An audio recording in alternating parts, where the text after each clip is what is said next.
And welcome to the X Zone, everyone. I am Rob McConnell, and for the next hour, I'm your host and your guide as together we'll cross the time-space continuum to this place that I call the X Zone with a very special guest this hour. He is a talk show host, he is a researcher, he is an author, and he also served with pride and dignity in the American military, and I thank him for his service every time he's on. And I'm talking about my good friend Kevin Randle. And today, Kevin and I are going to be talking about what was that snoring session we watched the other day on TV? The subcommittee of the basement committee of the janitor committee, or as I call them, the Three Stooges. I have no clue what we watched, but there certainly was nothing of interest there. I was surprised that David Grush, I thought, was going to be this smoking gun, the Fox Mulder of the intelligence community, and it seems that he wasn't as intelligent as I thought he was going to be, because he wanted transparency, and yet that's the one thing he would not give to the public was transparency. Hard questions or proof was that, well, I can't tell it in open session, but I can behind doors, or, since we're on a skiff. Well, what the hell was it all about, Kevin? Why did they even have it? I watched it because I wanted to hear what Grush had to say about his sources. Where did he get the information? Who did he talk to? We got none of that. It was the same thing that we've heard literally for months. Well, I talked to these people and they told me this. Some of them have direct knowledge, some of them don't. And I've said repeatedly, Don Schmidt, Tom Carey, and I talked to people who had direct knowledge. We named names. We provided sources. We told you how the information was gathered with Grush. We have none of that. We don't know anything about what he's heard. The only thing we know for certain is he mentioned 2 UFO crash retrievals in an earlier interview, one of them from 1933 in Italy, and the other was Roswell. It took me 2 hours to learn about the crash in Italy. And most Italian researchers believe it to be a hoax. I'm thinking if Grush is on the inside, he should have known that, because it didn't take me long to find that information.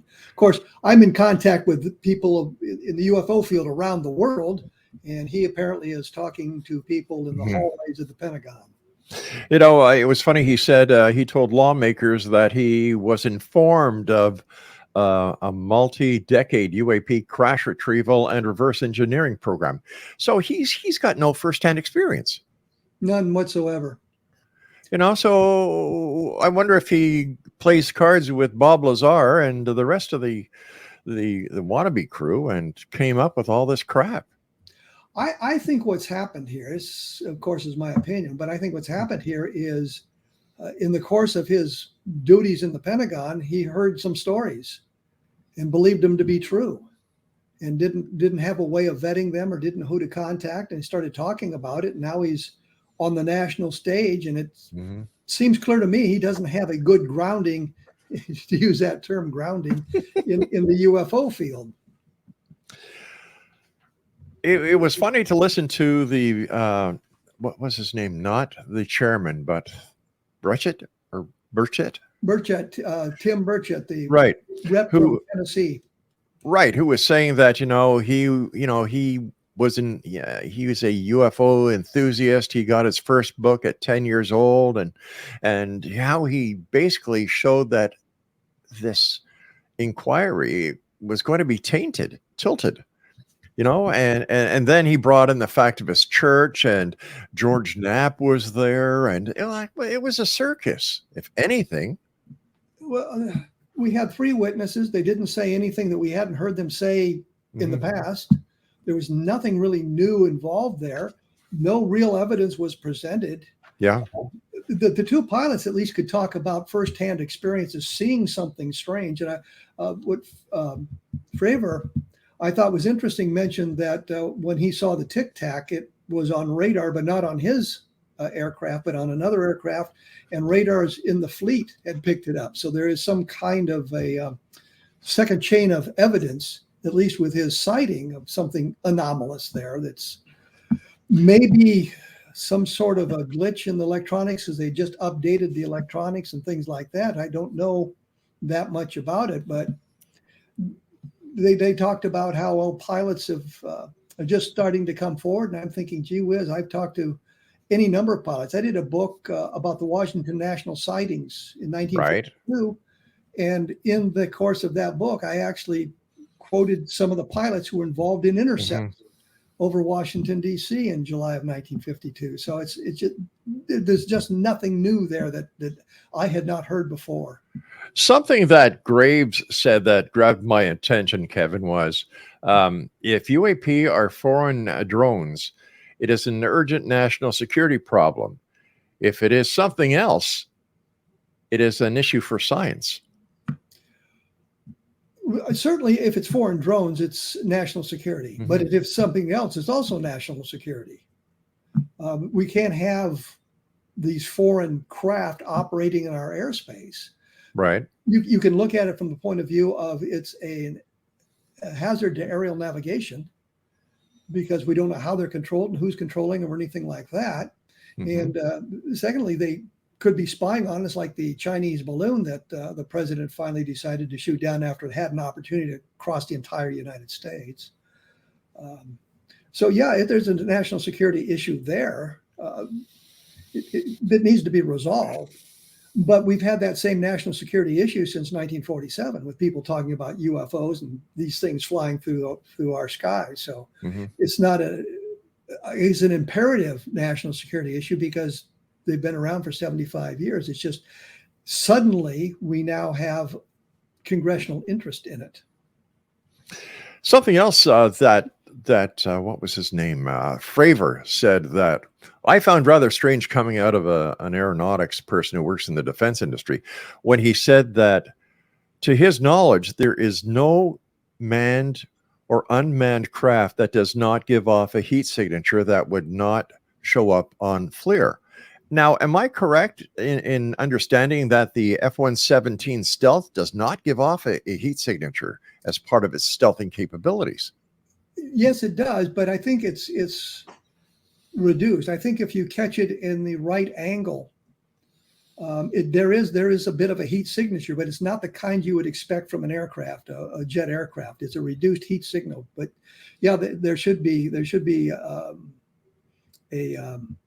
it should project an image on the FLIR, especially if it's traveling through colder air and it's putting out there's an exhaust, there's a heated exhaust, but it is dispersed quite a bit. It's reduced quite a bit. Now, I understand that the Tic Tac was going back to what year? 2004, 2002? Yeah, it was something that happened quite a while ago. Nearly 20 years, I think. So why is everybody putting so much focus and emphasis on the Tic Tac if that is so long ago, and that maybe the technology of today would be able to identify what the Tic Tac was compared to the technology that was available going back 20 years ago? I think the reason we're getting the interest in the Tic Tac is because we have the video that's basically unexplained at this time. The Pentagon may know what it is or may have identified it, and by doing so, they may, and announcing it, they may reveal national secret of some kind. A secret weapon is only secret as long as you never use it. Right. And I think if you've got a technology that's now identified the Tic Tac for whatever it might have been, if it has been identified, then revealing that technology may give the enemies, our competitors in the world, some kind of clue as to how we detect that thing. If you look at some of the pictures from World War II of the Navy vessels, and you'll see these big white spotches on the top of the ships on their masts, right, they'd taken out the photographs of the radar. So you couldn't see the radar dishes because they were afraid that would give some clues. In 1947, the size and shape of the atomic bomb was classified. Just the size and the shape was classified. So we look at these, the Pentagon looks at these things as a way of identifying stuff, but they're also afraid of giving clues about our capabilities in detection and identification. Something else that I found rather coincidental was that both the gimbal and the Tic Tac sighting were during training missions. Is it possible that this was part of a training exercise to see if they could actually detect whatever the gimbal and the Tic Tac were, and that they were actually part of the exercise unbeknownst to the participants? I think if they'd been unbeknownst to the participants at the time, they would have been identified during the debriefings at the end of the exercises. You guys didn't do this, and here's what we were doing, and you should have been able to spot that sort of thing. Mm-hmm. And even if they hadn't done it then, once the videos were released, then rather than creating this mystery about them, they would have solved it right there and says, here's what it is. It's kind of like the Roswell crash. They've offered no explanation for it. There's no terrestrial explanation for what fell at Roswell, as far as I'm concerned. Doesn't mean it was an alien spacecraft. It just there was no explanation. And I would have thought in 1995, when Colonel Weaver and the Air Force was investigating the Roswell case, had they come up with an explanation that would have been classified in 1947, they would have trotted out immediately and said, here's what it was. The balloon explanation didn't work because the flight they listed as a culprit had been canceled. The documentation shows that we never flew, so it was not a viable explanation. So you look at that from that point of view. If there was some kind of an explanation, you would have thought they would have trotted it out, especially after the videos had made the news media and everybody was talking about them. Strange times indeed. Listen, Kevin, you and I have got to take our first break. X Zone Nation, if you'd like to find out more about Kevin Randle and what he does, he has a show here on the X Zone Broadcast Network. Just go to xzbn.net, where you can find Kevin's shows, listen to them with our compliments. And if you'd like to join us here live on air, and you're trying to figure out how to do that, just go to xzbn.net. All the information is right there on the front page. And Kevin, your website is kevinrandle.blogspot.com, right? Absolutely. And there's an analysis of yesterday's briefing up there already. 2 words? Big yawn. Kevin Randle's my special guest. I'll be back on the other side as we continue here in the X Zone from our broadcast center and studios in St. Catharines, Ontario, Canada. Don't go away. And welcome back. This is the X Zone. I'm Rob McConnell. My special guest is my good friend, the one and only Kevin Randle, kevinrandle.blogspot.com. And Kevin, we let our listeners around the world know today that you are going to be on the show tonight, that we'd be doing this kind of special report on the Three Stooges. I mean on the... Big yawn. Yeah, hold on. I've just got to bring this up. There we go. How's that? U.S. House Oversight Panel I can't read behind there. Hearing on UFOs, national security, and of course we have Graves, Grush, and Fravor there. I asked them to send in some questions that they might have, and because of the time restraints, I can't read the entire 140 plus emails that were sent in, but I do have. We selected 10 at random. And let's go. Are you game for this, Kevin? Oh, let's have at it. All right. Let me see here. Okay, number 1 is Karen from Mississauga, Ontario. And her question is, how did you initially become interested in UFO investigations, Kevin? Have you ever had your own UFO experience or sighting? Oh, I don't know how many times I've answered this question. I always blame my mother, who had an interest in science fiction, which dealt with alien visitation, extraterrestrial civilizations, travel through space. And it's just a short step into the ufology of that with travel through space. But when I was a little tiny kid, she took me to see the movie Earth versus the Flying Saucers, and that kind of sparked it. Wow. The only thing that has ever happened that would be remotely considered a UFO sighting, I was still in high school, and a friend of mine were members of the Denver UFO Society, and we were in Castle Rock, Colorado at some big meeting there, and late at night over the campfire, we saw a light crossing the sky in a polar orbit, going across the sky, got directly overhead, flashed once, and then continued on. This was the mid 1960s, so there wasn't a lot of satellites up there, and there was nothing in a polar orbit at that time that we would have been able to see from where we were. So it was just a light crossing the sky. I have no explanation for it. Probably has a mundane terrestrial explanation, but that was my UFO sighting. But the interest was sparked by my mother's interest in flying saucer, or in science fiction, and the movie Earth versus the Flying Saucers. Oh, you're lucky, because my mother drove me to drinking, and at the age of 4, they told me drinking would be bad for me. So, oh, well, And there you you didn't go. listen. You're right, and I'll drink to that one as well. All right, this next question is from Monty in Seattle, Washington. Kevin, can you provide us with an overview of your most famous UFO investigation? Well, obviously it's Roswell, and do you have 4 or 5 hours to go into it? Don Schmidt contacted me from Center for UFO Studies, and they were going to reopen the Roswell investigation because nothing was going on in 1989 about it. And there were witnesses that had been sort of identified. There were other witnesses out there.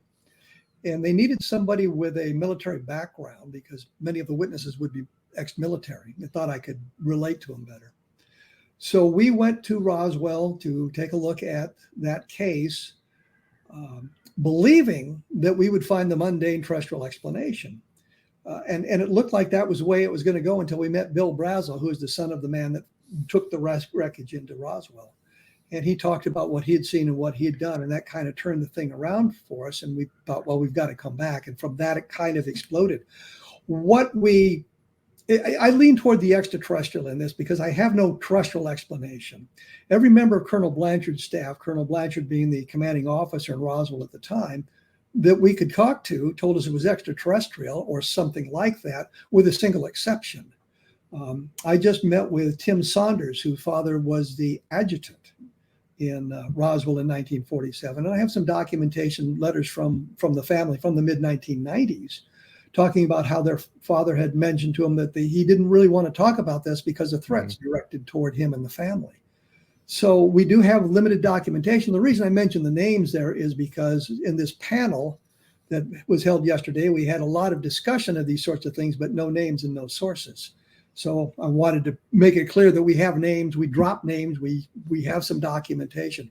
I guess the solution to the Roswell case is I have no solution. If that's sufficient to take you to the extraterrestrial, that's fine for you. I would like something a little bit more concrete to that, and I will say, but I have no terrestrial explanation. Okay. We're going to go to Australia now. Richard from Perth, Australia. And his question is, hi, Kevin. What are some of the key findings or evidence that you have uncovered during your UFO investigations?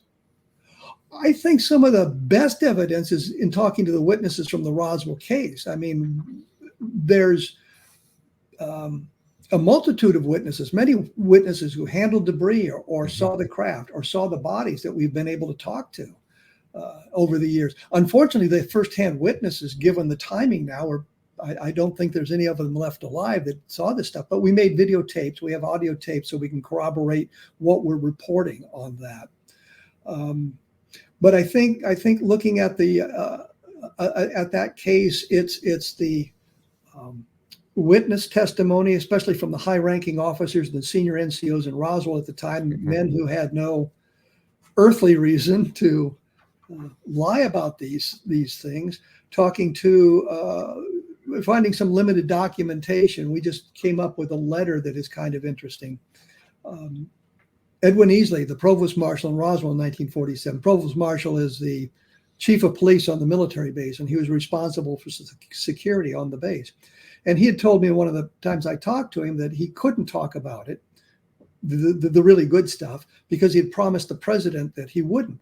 Well, everybody says, well, you think the president's going to talk to a major? And I'm thinking, well, I can think of a number of instances where presidents talk to majors, but I would also conjecture that he probably got the word from one of the many minions of the president. He promised somebody from the president's office he wouldn't talk. And we have a letter now signed by the Secret Service, dated not long after the event, that thanks him for his cooperation. So there's kind of a bit of indirect evidence for something very unusual happening in Roswell. And Easley told me at one point, I said to him, are we following the right path? And he said, what do you mean? And I said, well, we think it's extraterrestrial. And he says, well, let me put it this way. It's not the wrong path. And then he told family members, as he became terminally ill, told family members a little bit more about his experiences. So we do have some good information. And as I say, every member of Colonel Blanchard's staff that we talked to, with one exception, was pretty much it was really strange. It was extraterrestrial. We don't know what it was camp. All right, let's go to Yonkers, New York now, where Jeremy sent this email. Hi, Kevin. Can you discuss some of the books that you have authored on the topics of UFOs? Once again. I was hoping you would like to hear about the Vietnam Ground Zero books that I've authored. Well, let's hear about them as well.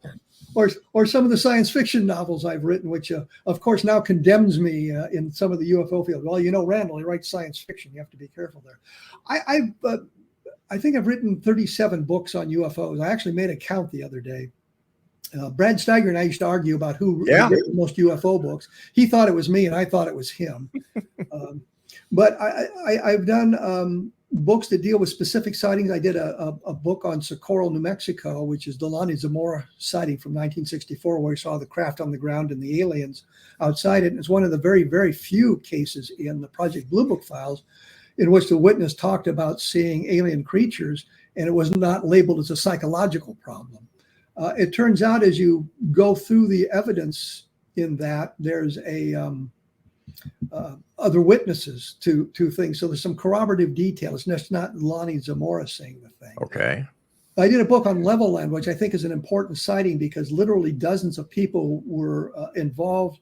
The craft was seen close to the ground. It stalled car engines. It knocked radios out. It dimmed headlights, left landing traces. Air Force officers were involved. The sheriff was involved. It's a very interesting case with a lot of witnesses and a lot of multiple chains of evidence and the craft interacting with the environment.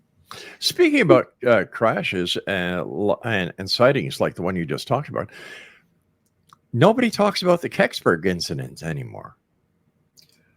I think that's pretty well explained as bolide, a very bright meteor. And I hesitate to say that because I know Stan Gordon, and he's kind of a friend of mine.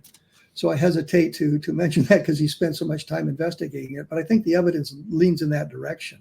And I think that may be part of the problem with it.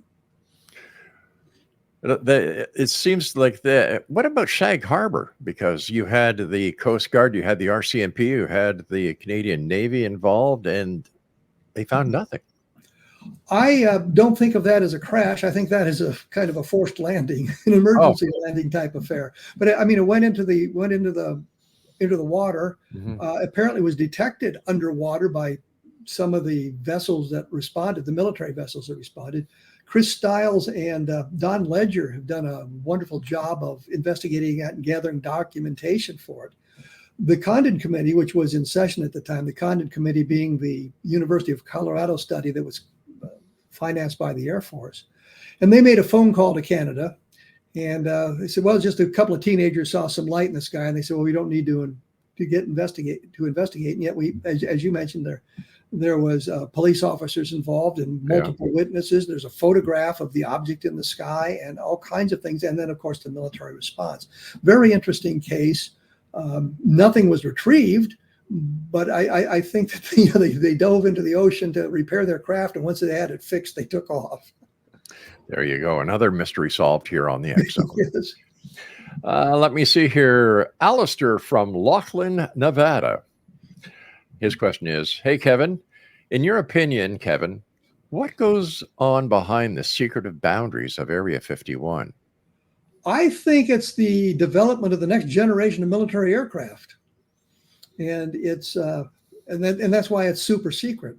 Mm-hmm. You have to remember the SR-71, which is a fantastic airplane. Yeah. And if the Soviets or the Russians now got into a tail chase to intercept the SR-71 and fired missiles at it, the SR-71 could outrun the missiles. This is 1950s technology that we're talking about here. What do they have now that we don't know?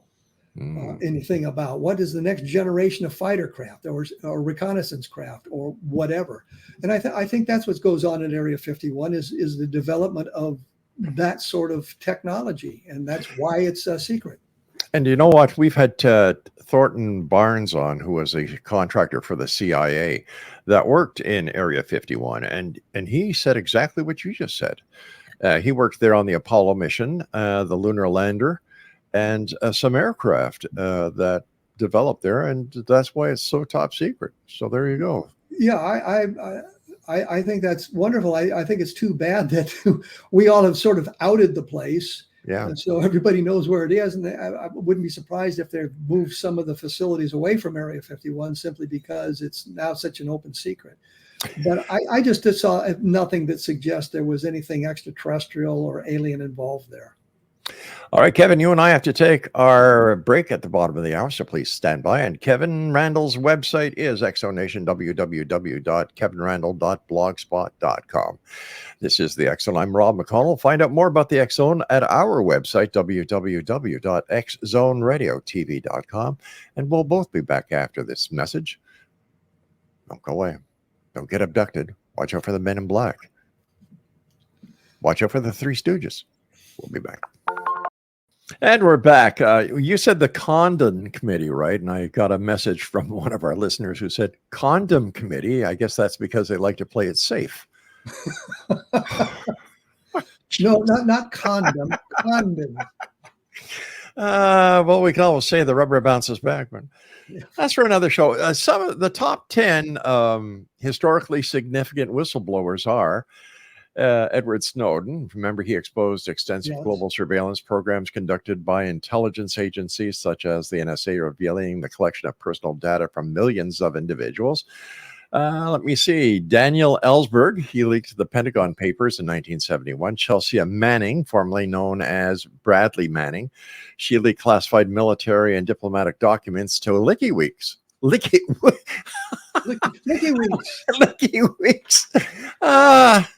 Well, you know where this show's going in a hurry. Yeah. Mark Felt. I didn't make that. That was just the next name that came up here. Mark Felt, also known as Deep Throat. I couldn't make this stuff up if I tried.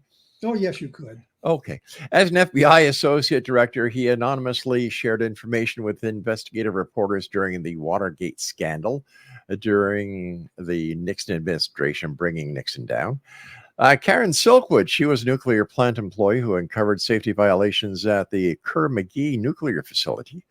Now, ultimately dying in a suspicious car accident after collecting the evidence. Sharon Watkins, she exposed the Enron scandal. Frank Serpico, a former New York police officer, Serpico blew the whistle on widespread corruption within the police department, leading to significant reforms. Then we have, let me see, Linda Tripp. She exposed President Bill Clinton's affair with Monica Lewinsky. And then Mark Felt, the FBI whistleblower. And now we have David Grush. Well, there's a difference. There's a difference. Grush has presented nothing other than his tales. All those you mentioned had documentation, had witnesses, had evidence. And without that, they may have been ignored. But Grush has nothing. He has not provided the witnesses. He has not provided documentation. He has not provided the cases that he's interested in. He talks about 12 crash retrievals. He won't identify what they are other than the two that I mentioned earlier. Yeah. And so at this point, I have little confidence that what he's saying is true. Now that could turn around tomorrow when they come out and say, well, here are the people I talked to and here's what they said and here's some documentation to go with it. And at that point I say, well, yeah, he was right. He had the goods, but to this point we haven't seen the goods. And I think until we do see the goods, we have to be very skeptical of what he's saying. Then why all the hype about this guy? You know, if not for News Nation, he'd still be thumping the road because no one would give him the time of day. I wonder about that myself, but if you remember back in 1997, just prior to the big 50th anniversary of the Roswell case, Philip Corso published a book the day after Roswell, Right. about his alleged experiences and his inside knowledge. And it got all the hype. And I mean, it still does very well on Amazon, and he's got all these positive reviews. And I'm thinking, but there's nothing in the book that he didn't get from the research that Don and I had done, or gotten off the internet, or gotten from somewhere else. There was nothing that he said in that book that we didn't already know, and probably provided to him indirectly.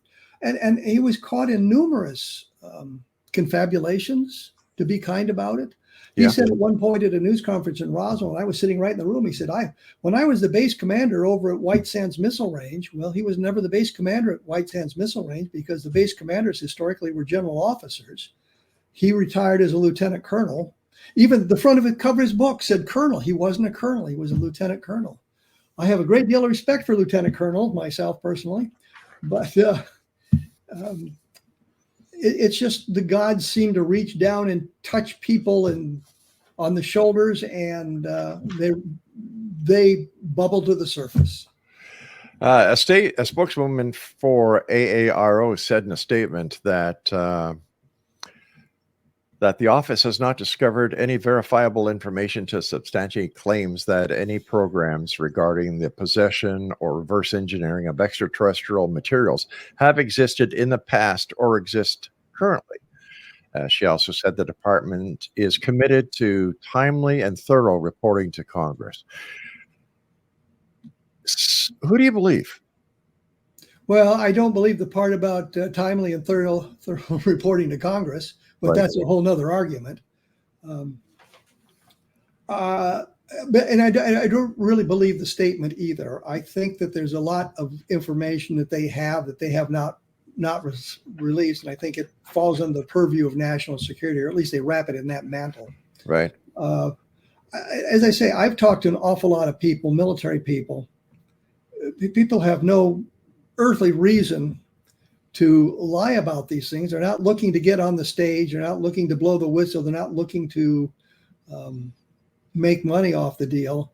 They're just sharing information with me or some of my colleagues about UFOs that make you question what the government is saying. The other thing is, when she makes a statement like that about ARROW, that's how we pronounce the acronym now, ARROW, that statement may be true, that they have not found any evidence, which doesn't mean it doesn't exist, just means they haven't found it. And that's sort of a different kettle of fish. I'm aware of situations where people would deny something, say, well, I know nothing about that, and it's because they knew nothing about it, but the situation was real. In my involvement with intelligence functions. And that's the other thing. If I get information, I learn stuff from a classified source, and yet somebody approaches me from outside the news media, for example, and asks me questions about it because they've got it from their sources, I can't verify that information. I have to lie about it because I got it from classified sources, and it made no difference whether or not that information was public knowledge. If I said, yes, it's true, then suddenly they've got someone with credentials verifying that information. I got a call when I was at Richards Gebaur Air Force Base, which was south of Kansas City. I got a call one day from a reporter for the Kansas City Star. And he was just looking for an intelligence officer to talk to, and somehow the call got directed to me. And he was telling me about this thing and says, well, can you tell me about it? And I said, no, I haven't heard a thing about that. I don't know what you're talking about, which was a blatant lie. I knew all about it, but I had read the classified documents, so I couldn't verify it.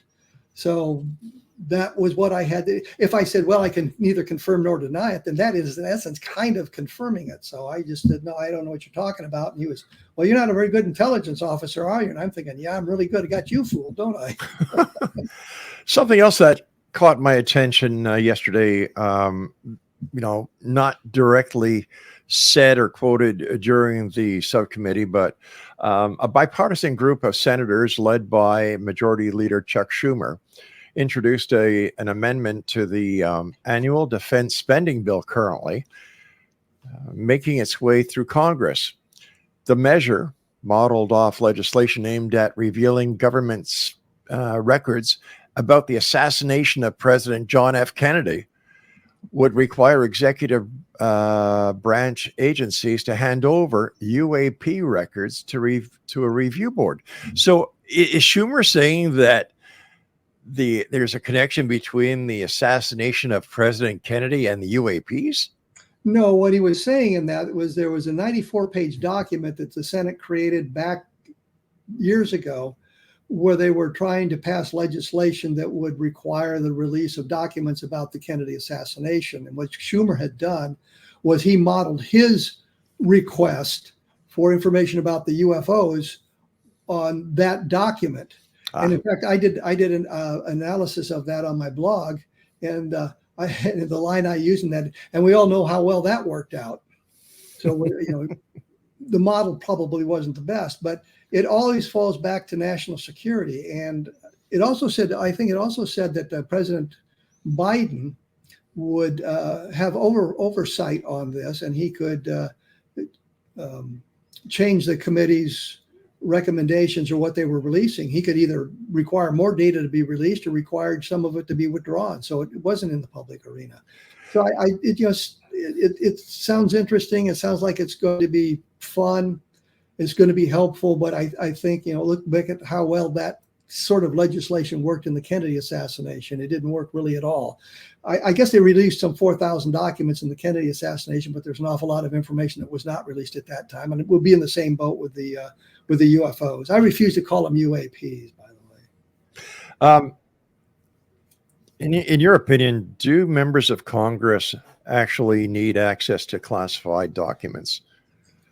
I think there's maybe an overabundance of sharing with the Congress because they tend to leak stuff an awful lot that they maybe shouldn't. Mm-hmm. That can be beneficial to our competitors in the world. But there's also they have a responsibility for oversight and keeping some restraints on what the other aspects of the government do. We don't want to turn the United States into a police state, although I guess the Patriot Act has sort of done that. But we have to be careful. So yeah, they do have a responsibility to know what's going on, but I think there's certain programs that it might be better that they're not read into simply because of the national security implications. But I think that would be a very narrow group of projects and things. They control the budget. They have to pay for these things. And I think what was the last figure? There was $30 billion in black projects that nobody knows really what they're about. It's money just funneled into various organizations to do whatever they're doing and under the guise of national security. Kevin, you and I have to take our final break. Exonation. To find out more about Kevin, read his blog at www.kevinrandle.blogspot.com. Visit our website at xzoneradiotv.com. And to listen to all the fine shows that we have on the X Zone Broadcast Network, visit xzbn.net. I'm Rob McConnell. We'll be back as we wrap up this hour here in the X Zone on the other side of the short break, so don't go away. Kevin Randle's my guest. kevinrandle.blogspot.com is his blogspot. And if you'd like to contact us here at the X Zone, it's xzoneradiotv.com. My personal email address, Mr. X at xzoneradiotv.com. All right, Kevin, let's get back to some of the questions that the listeners have sent in. We only have about 13 minutes left on the clock. Let's go. This is from Matt in Houston, Texas. Kevin, do any of your books present any unique theories or perspectives on the UFO phenomena? If so, in your opinions, are they from outer space or are they interdimensional? In some of my books, I do present some theories. I did a book 30 years ago called The October Scenario. And the sort of the thesis was that most of the UFO sightings we've been talking about didn't exist, but there was a period in 1973 where we had a very intense period of UFO sightings with them landing and abductions and all of that sort of thing. And that was really the only time we had real UFO sightings. Unfortunately, I don't think the theory works in today's environment. Another theory I came up with, and some people thought I was serious, I said that the crash in Roswell they did on purpose because the best or the easiest or the greatest non-threatening way to announce their presence to the world is in a crash flying saucer with dead aliens because they're non-threatening that way. And some people thought I was serious about that. I just thought it was kind of an interesting, fun little theory, but I didn't subscribe to it. I do not really subscribe to the interdimensional, although it's certainly possible, and I think the possibility is very, very remote. I don't really subscribe to the time travel idea. although I like that idea because it's a lot of fun to do, and I've done some science fiction books about time travel that were fun to do. I lean toward the extraterrestrial because that seems to be where the evidence leads, but we don't get to the end of the road. And that's the real bugaboo. We need something more than the eyewitness testimony. We've got some interesting photographs. We've got some electronic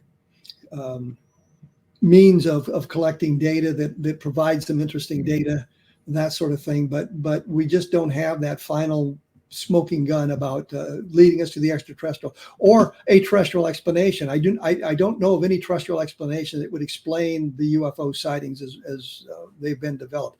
Yeah, we can explain a lot of them as mundane stars and planets misidentified, or meteorological phenomena that's not understood, or things seen under unusual circumstances, which was what I did for my PhD dissertation, was the identification of ambiguous stimuli and how belief structure affected that. And if you believed in UFOs and you saw something you couldn't quite explain, then you looked at it as an alien craft, or if you were very religious, you might look at it as some kind of a spiritual manifestation. So we look at all that, but there is a core of information, a core of good sightings that simply have not been explained in a terrestrial terms. And that's kind of what I look at, but I want something more than that.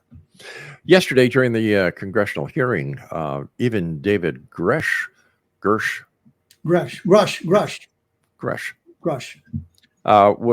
made a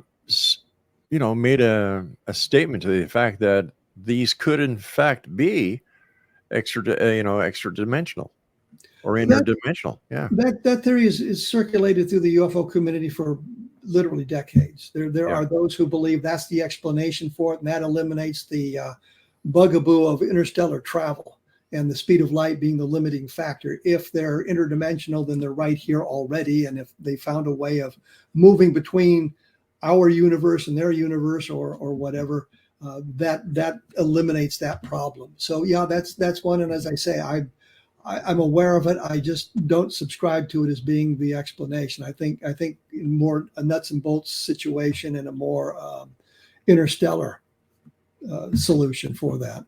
All right, let's go to Quebec now. Sheila from St. Bruno, Quebec. Have you ever encountered skepticism or criticism regarding your UFO investigations or books? And if so, how do you handle it? Oh, all the time. All the time. I think that if you cannot defend your theory or your position, then you have failed in your task. But it's not really the skeptics, the debunkers that have bothered me. It's other members of the UFO community who have attacked me viciously. And I mentioned kind of jokingly talking about my science fiction novels. A number of the prominent members of the UFO community says, well, you have to watch out for Randle because he writes science fiction. And that's apparently the only day job that disqualifies you from being a UFO researcher is if you write science fiction. And then you can look at other UFO researchers who have written science fiction books, but you can also look at a number of the most prominent scientists, and they've written science fiction books. So I don't see it as a qualifying factor. But yes, I've been attacked quite a bit from that point of view. All right, and let me see. Let's go to the U.S. Virgin Islands now. Patricia, who lives in St. Thomas. Hi, Kevin. Could you discuss any significant discoveries or breakthroughs that you yourself have made in UFO research? I think one of the most important discoveries was bringing the Roswell case to the forefront. Yeah, there was others who talked about it, but I think it was Don Schmidt and I who, when we wrote the UFO crash at Roswell, started the whole kind of march toward to the Roswell case, and others came in, and it was some of the things that we had discovered about talking to the witnesses there and providing that information that broke through. I think one of the most significant discoveries is in the Levelland case, in that book Levelland. In looking through the documentation, I found notes that the sheriff had gone out to look for the UFO that night. The Air Force wrote it off. He saw a streak of light in the distance, but before the Air Force got involved in the investigation, he had told a number of reporters, and later confirmed it to other UFO investigators years later, that he had seen an oval-shaped object that was bright red. The next day, he took his car into the mechanic to see if there's anything wrong with it. And that tells me that he got close enough to the UFO that it stalled his car. And this is significant for this reason. The sheriff was in one car. Behind him was a car with state police, the Texas Department of Public Safety. And in the car behind that were officers from Reese Air Force Base. So if the sheriff got close enough to see the UFO and it stalled his car, the Air Force officers did as well. And so now we not only have the sheriff talking about this sort of thing, we now have the possibility of Air Force officers being involved in the investigation. I think that's a very significant thing to have found. I agree. And finally, Bertrand from Tulsa, Oklahoma. Hi, Kevin. Do you believe that your books and research have influenced the UFO community and the general public's perception of UFOs and ETs? And if so, how? I think the first book, UFO Crash at Roswell, when Don and I began that investigation, nobody was really talking about the Roswell case. Stan Friedman was off on his horse chasing the MJ-12 documents, as was Bill Moore. Other researchers were looking at that, but Roswell had sort of faded away after the publication of the book in 1980, in the Roswell incident. We kind of focused our attention on Roswell, and we did a couple of books on that. And I think that caused an explosion in the interest in the case. And it eventually, I think, resulted in the Air Force becoming interested enough in the case to reinvestigate it, even though we don't do UFO investigations, and yet we have them looking into some of that information about the Roswell case. So I think that was one of the influences that was very positive. And I think some of the other work that we've done, looking at it from a somewhat of a skeptical point of view, but what we attempt to do is present the evidence as best we can with the sources and the information so you can understand how we came to our specific conclusions. And I think that's influenced a number of people and a number of activities as well, looking at it from a logical point of view and not getting deep into the woo-woo, but looking at here is the best cases that we can with multiple witnesses and multiple chains of evidence and that sort of thing. I'd like to thank all our listeners and our viewers for sending in these questions. Before we go, Kevin, we've got about 4 minutes. Craig was just telling me. The books, the Vietnam book you've written, or the war series, tell us about those.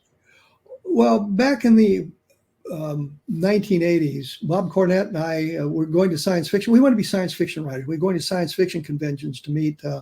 The editors attend science fiction conventions. We thought if the editors knew who we were, they might be more inclined to give us a break. And we met an agent there who signed us up. And she called me one day and wanted to know if I could write books about the Green Berets in Vietnam. And I said, of course. You know, if she'd asked, can you write books about nurses in hospitals? I would have said, yeah, of course. But she had sold a publisher on the idea of a series of books about the Vietnam War. And so Bob Cornett and I sat down and developed a series called Vietnam Ground Zero. And the books were published, I think there's 32 of them that were published up until the early 1990s. And then they went out of print, and just recently, the last couple of years, English publishers reissued the books, and they're doing very well. The Vietnam Ground Zero series by Eric Helm, by the way. And I've since written 2 additional books for that series, new books that one of them's coming out soon, and the other one is due to the publisher in just a couple of months.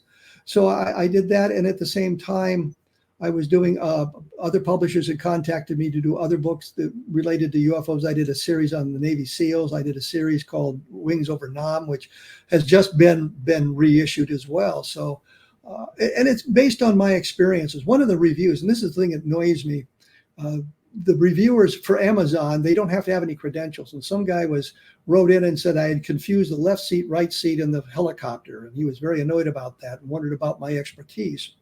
And the point was, the helicopter is designed with the pilot in command, the captain, sitting in the right seat and the co-pilot in the left seat, which is opposite of the way it is in the airplanes. Right. Yet, but in Vietnam, in our units, the units I was associated with, the aircraft commander sat in the left seat because the vision was better outside of the aircraft in that seat. So I didn't confuse it. I knew what I was talking about. It was just we didn't use the conventional aircraft commander in the right seat. The aircraft commander sat in the left seat. And that kind of annoyed me because he was making like I didn't know what I was talking about. And of course I did, because I'd been an aircraft commander in Vietnam. So I knew what I was talking about. But the book is based, a lot of the books are based on my experience. And I got a letter from one of the members of one of the units I was in a number of years ago. Sent to the publisher, and he forwarded it to me. And he said, one of the writers of Eric Helm. Well, Eric Helm was in Vietnam because he recognized the description of the base at Cu Chi. I knew what it looked like, and I could describe it accurately. So the books have that kind of, I guess, non-fictional aspect to it. Of course, they're all fictional accounts, but there's a lot of information that was drawn on my experiences in Vietnam. And I think And all your books are available on your website at kevinrandle.blogspot.com. And certainly at Amazon and other platforms. Kevin, as usual, time goes by so fast when you're with me, my friend. I want to thank you so much for taking time out of your day to join us here on the X Zone. And I understand that yesterday during the committee hearing, you got a couple of hours sleep, so I'm happy for you for that as well. Kevin, let's do this again, my friend. Take care of yourself. You're always in our thoughts and our prayers, Kevin. And once again, thank you for your service. Well, thank you, Rob. I appreciate the kind words, and I appreciate the opportunity to speak with you. You take care, my good friend, and we'll look forward to seeing you again in a short matter of time. Well, you know where I live, unfortunately. But I've stopped sending the pizzas like you asked me. Kevin Randle, take care, good friend. Thank you. All right, X Zone Nation will be back on the other side of this commercial break with the news as we continue investigating the paranormal, looking for answers to unsolvable problems, and wondering why I ever stopped delivering all those pizzas to Kevin Randle's house. I'm Rob McConnell. We'll be back. Don't go away.